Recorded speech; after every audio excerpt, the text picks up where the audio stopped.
વડાપ્રધાનના હસ્તે ભાવનગર રેડક્રોસની અત્યાધુનિક કેન્સર નિદાન આશા વાનનું ગાંધીનગરમાં કર્યું લોકાર્પણ।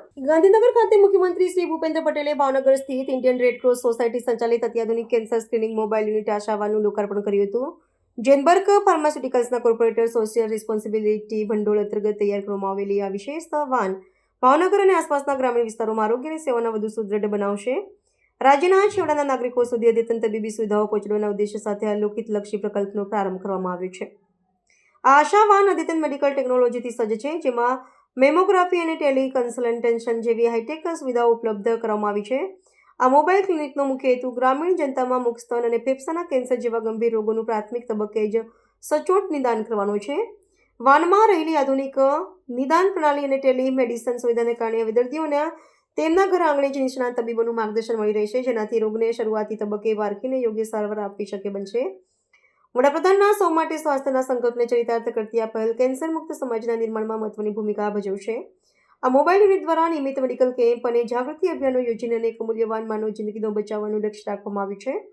રાજ્ય સરકાર અને સામાજિક સંસ્થાઓના સહિયારા પ્રયાસોથી શરૂ થયેલી આ સેવા ગરીબ અને મધ્યમ વર્ગના દર્દીઓ માટે આશીર્વાદ રૂપ સાબિત થશે, તેમ લોકાર્પણ પ્રસંગે વ્યક્ત કરવામાં આવ્યું હતું। માન્ય વડાપ્રધાનશ્રીના નેતૃત્વમાં શરૂઆત થઈ છે। 72 કલાક ઓમકારનાથ થવાનો છે। 1000 વર્ષ પૂર્વે સોમનાથ ઉપર